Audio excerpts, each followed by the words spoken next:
Hey there, and thanks for watching.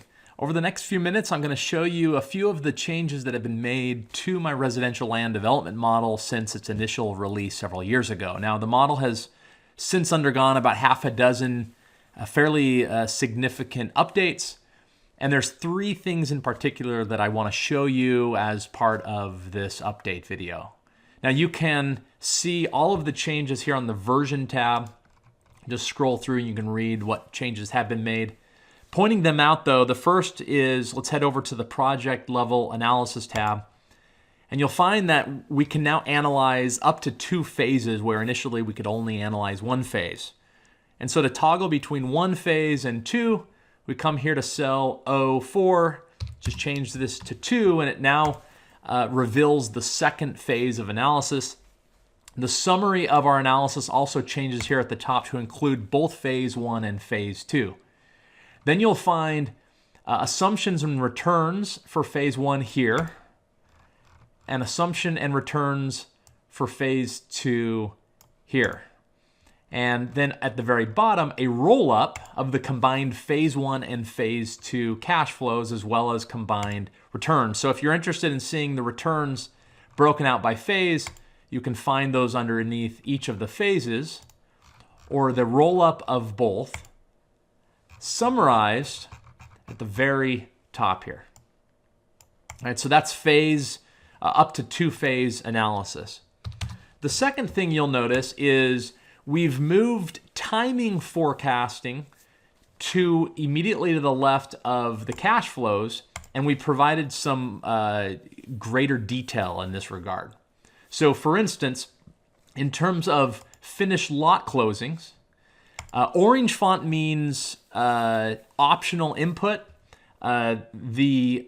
This input here is based off of when the land closes and when entitlement is done, but you have the ability to change that. Blue font, of course, is input, and this would be the end of your forecast. So if we're forecasting out when lots are closing, this would be the first month when lots close, this would be the last month when lots close, and then the model, straight line over a 9-month period, will model out, what do we have here, 70 lots. And then based on the finished lot value less some closing costs, we have in this row the finished lot sales revenue, right? So a total of 5.04 million. Now, you can see out here to the right that roughly 8 lots per month over that period are being sold, or 560,000 of net sale proceeds.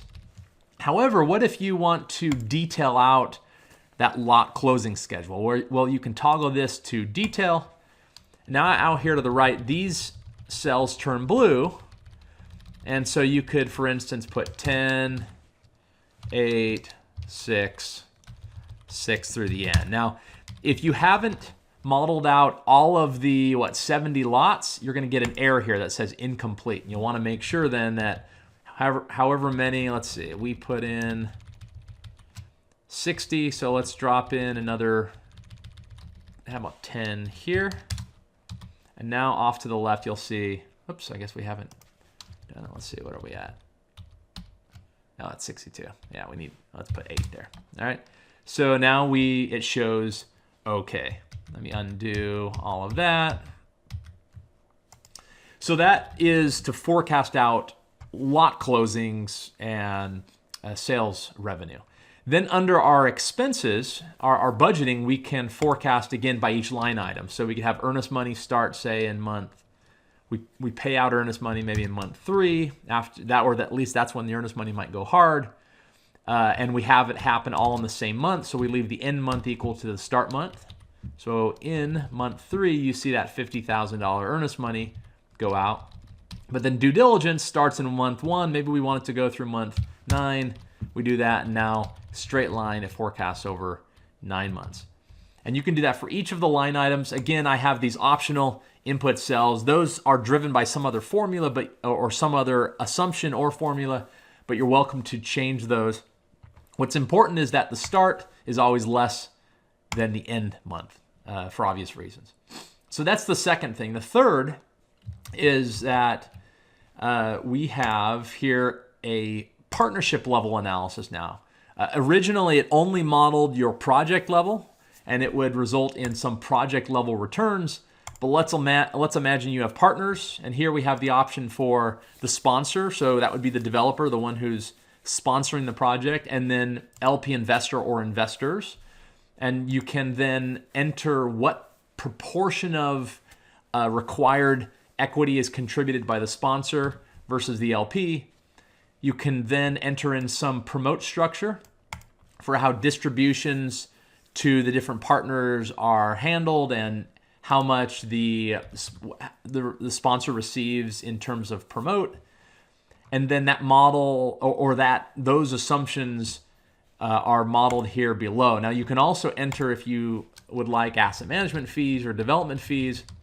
Enter these as positive values, and what happens is it removes that from the partnership distributions and then adds those amounts back into the sponsor fees row.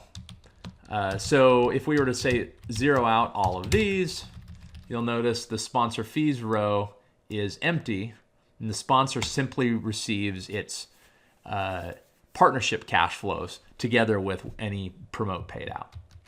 So that is partnership level analysis, as well as up to 2-phase analysis and our new timing and budget line item forecasting module. Let me know if you have any questions about any of these changes.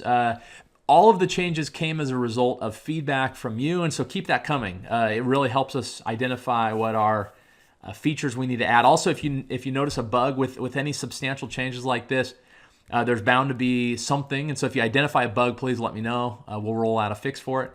Otherwise, thanks again for your time today.